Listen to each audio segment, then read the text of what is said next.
આજે સવારે જ્યારે સરલાબેન ઉઠ્યા ત્યારે ઘરમાં ભયાનક શાંતિ હતી. હંમેશની જેમ રસોડામાંથી રસોઈ બનવાની સુગંધ આવતી ન હતી કે ન તો બાળકોનો અવાજ આવતો હતો. ધીમે ધીમે તેઓ હોલમાં પ્રવેશ્યા. ઘરમાં ફેલાયેલી શાંતિએ તેમને આશ્ચર્યમાં મૂકી દીધા. આમ તો ઘરમાં કોઈને તેમની કોઈ પરવા નહોતી. તેઓ ઘણીવાર એમના રૂમમાં એકલા જ રહેતા હતા, પરંતુ બાળકોને ઘરમાં હસતા અને વાતો કરતા જોઈને તેમને સારું લાગતું હતું. પરંતુ આજે ઘરમાં રહેલી શાંતિ તેમને ડરાવતી હતી.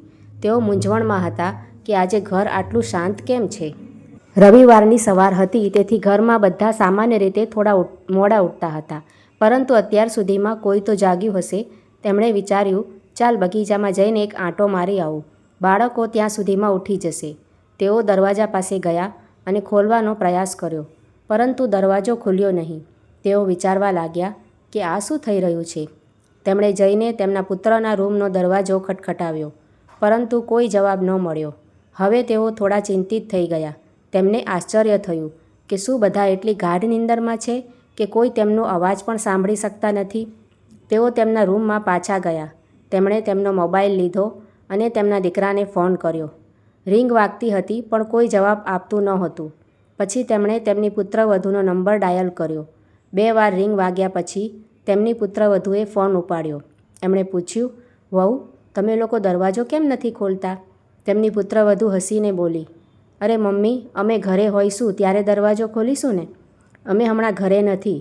આશ્ચર્યચકિત થઈને સરલાજીએ પૂછ્યું, તમે લોકો આટલી સવારમાં ક્યાં ગયા છો? અને આ હોલનો દરવાજો કેમ નથી ખુલતો? તેમની પુત્રવધૂ હસીને બોલી, અમે બહારથી દરવાજો બંધ કરી દીધો છે અને અમે ફરવા જઈ રહ્યા છીએ. અમે સવારે 4 વાગે નીકળી ગયા હતા. તમે ત્યારે સૂતા હતા, તો અમે તમને કેવી રીતે કહી શક્યા હોત? આ સાંભળીને સરલાજી આશ્ચર્યચકિત થઈ ગયા. એનો અર્થ એ કે તમે બહારથી ઘર બંધ કરીને ચાલ્યા ગયા? પુત્રવધૂએ લુચ્ચાઈથી જવાબ આપ્યો, તો અમે બીજું શું કરીએ? તમે ઘોડાની જેમ સૂઈ રહ્યા હતા. તમારે ઊંઘવા સિવાય બીજું શું કામ છે? ચોર પાછળથી ઘરમાં ઘૂસી જાય એટલે સુરક્ષા માટે ઘરને બહારથી તાળું મારવું જ યોગ્ય છે. સરલાજી વહુની વાત સાંભળી સ્તબ્ધ થઈ ગયા. તેમણે પૂછ્યું, તમે લોકો મને જાણ કર્યા વિના આ રીતે કેમ નીકળી ગયા? જો મને ઉઠાડી હોત તો હું અંદરથી દરવાજો બંધ કરી દેત. પુત્રવધૂએ કહ્યું, તમે ચિંતા ન કરો.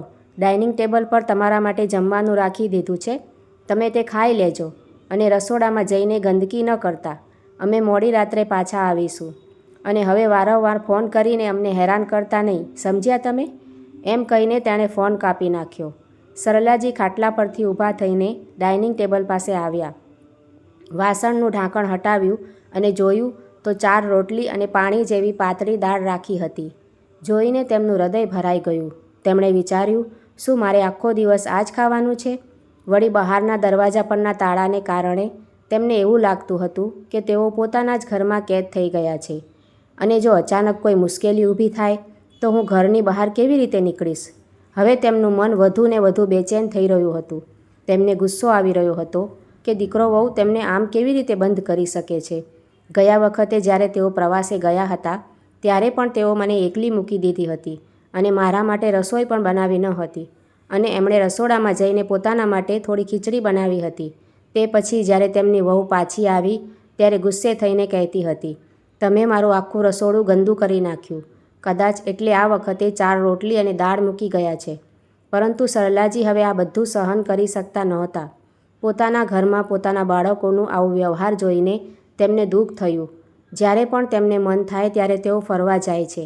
જ્યારે તેઓ ઘરે હોય છે ત્યારે કોઈ મારી સાથે વાત પણ કરતું નથી. તેમને યાદ આવ્યું કે છેલ્લી વખત જ્યારે તેમને તાવ આવ્યો હતો અને તે બપોર સુધી તેમના રૂમમાંથી બહાર નીકળ્યા ન હતા, ત્યારે પણ કોઈ તેમની ખબર કાઢવા આવ્યું ન હતું કે ન કોઈ આવીને તેમને દવા લાવવા માટે કહ્યું હતું. તેઓ વિચારવા લાગ્યા, જો મારે એક જ ઘરમાં આમ એકલા રહેવું પડે તો એવા બાળકોને મારી સાથે રાખવાનો શું અર્થ છે? તેમની આંખોમાં આંસુ આવી ગયા. થોડી વાર પછી તેમને થોડી ભૂખ લાગી, તેથી તેઓ રસોડામાં ગયા અને પોતાને માટે થોડો લોટ બાંધી અને બટાકાના પરાઠા બનાવ્યા. તેમણે તેમનું મનપસંદ ભોજન ખાધાને ઘણો સમય થઈ ગયો હતો. તેમની વહુ ક્યારેક તેઓને ઠંડી રોટલી અને ક્યારેક પાણીવાળી દાળ ખવડાવતી. નાસ્તો કર્યા પછી એમણે લાંબા સમય સુધી વિચાર કર્યો અને એક મક્કમ નિર્ણય સાથે ઊભા થયા. તેમણે તેમનો મોબાઈલ ફોન ઉપાડ્યો અને બાજુમાં રહેતા તેમના બહેનપણીને ફોન કરીને કહ્યું, કૃપા કરીને તારા દીકરા સંજીવને લઈને આવ અને મારા ઘરનો દરવાજો બહારથી બંધ છે, તેનું તાળું તોડી નાખ, હું ઘરની અંદર છું. તેમની વાત સાંભળીને તેમની બહેનપણી આશ્ચર્યચકિત થઈ ગઈ કે આ કેવી રીતે થયું. સરલાબેને કહ્યું, હું તને આ બધું પછી કહીશ. થોડીવાર પછી સંજીવ આવ્યો અને તાળું તોડી નાખ્યું.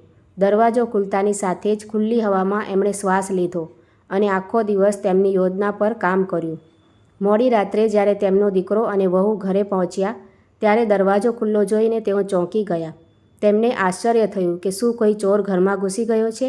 તેઓ ગભરાટમાં ઘરમાં પ્રવેશ્યા. જેવા તેઓ હોલમાં પ્રવેશ્યા તેમના પગ થંભી ગયા, કારણ કે કેટલાક સંબંધીઓ અને સરલાબેનની કેટલીક બહેનપણીઓ ભોજન કરી રહ્યા હતા. આ બધું જોઈને દીકરો વહુ સ્તબ્ધ થઈ ગયા. તેમની વહુએ સરલાબેનને બાજુ પર બોલાવી અને પૂછ્યું, આ તમે શું કરી રહ્યા છો અને તમને મારા ઘરમાં આટલા બધા લોકોને આમંત્રણ આપવા માટે કોણે કહ્યું અને તમે તેમને શા માટે ભોજન કરાવી રહ્યા છો? સરલાજીએ કહ્યું, આજે મારો સ્વતંત્રતા દિવસ છે વહુ, તેથી જ મેં તેની ઉજવણી માટે એક નાનકડી પાર્ટીનું આયોજન કર્યું છે. આ સાંભળીને તેમની પુત્રવધુએ દાંત કચકચાવીને કહ્યું, કેવી સ્વતંત્રતા? તમારું મગજ તો નથી ફરી ગયું ને? અમને પૂછ્યા વિના તમે આવું કરવાની હિંમત કેવી રીતે કરી? અને દરવાજાનું તાળું કોણે તોડ્યું? સરલાજીએ કટાક્ષમાં હસીને કહ્યું, મારા પોતાના ઘરમાં ઊભા રહીને તું મને આ બધું પૂછવાવાળી કોણ છે? તમે મને મારા જ ઘરમાં કેદ કરીને રાખવા માંગો છો. તમે ફક્ત દરવાજો બંધ નથી કર્યો, પણ મારા શોખ અને મારી ખુશીઓને પણ આટલા વર્ષો સુધી કેદ કરીને રાખી. હું વિચારતી રહી, જવા દો, હું વૃદ્ધ થઈ ગઈ છું.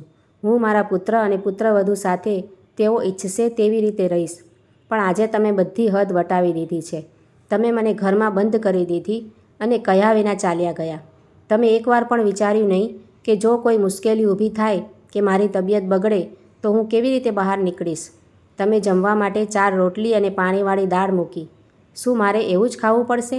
હવે આટલા બધા લોકોની સામે સરલાજી એટલા જોરથી બોલી રહ્યા હતા કે તેમના દીકરો વહુ શરમ અનુભવતા હતા અને તેમણે પોતાની નજર નીચે કરી દીધી હતી. પછી સરલાજીએ કહ્યું, મેં પણ નક્કી કર્યું છે કે હવે તમને હું મારા ઘરમાં નહીં રાખું. તમે જે ઘરને પોતાનું કહીને મને બૂમો પાડી રહ્યા છો તે મારું ઘર છે. હું તમને રાખવા કરતાં ભાડુઆત રાખવાનું પસંદ કરીશ. પછી મારા પેન્શન ઉપરાંત હું ભાડું પણ મેળવીશ અને આરામદાયક જીવન જીવીશ. હું પણ મારું જીવન મુક્તપણે જીવવાની ઈચ્છા રાખું છું. હું તમારા ઉપર નિર્ભર રહીને મારા પોતાના ઘરમાં તમારી રીતે કેમ રહીશ? આ સાંભળીને સરલાજીના પુત્ર અને પુત્રવધુ ચોંકી ગયા. તેમના દીકરાએ કહ્યું, મમ્મી, મારી પત્નીએ બહુ મોટી ભૂલ કરી છે. કૃપા કરીને તેને માફ કરી દો. સરલાજીએ હસીને કહ્યું, તું પણ તારી પત્ની સાથે જ છે દીકરા.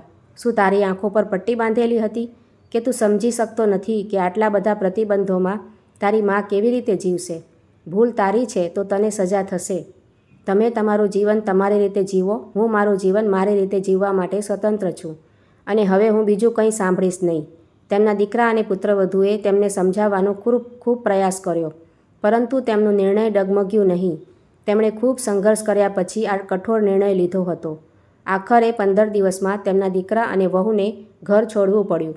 સરલાજીએ વિચાર્યું હતું કે કોણ જાણે તેમના અંતિમ દિવસોમાં તેમને કોના પર આધાર રાખવો પડશે, પણ જ્યાં સુધી તેમનું શરીર સારું છે ત્યાં સુધી તેમણે સ્વાભિમાનથી સ્વતંત્ર જીવન જીવવું જોઈએ.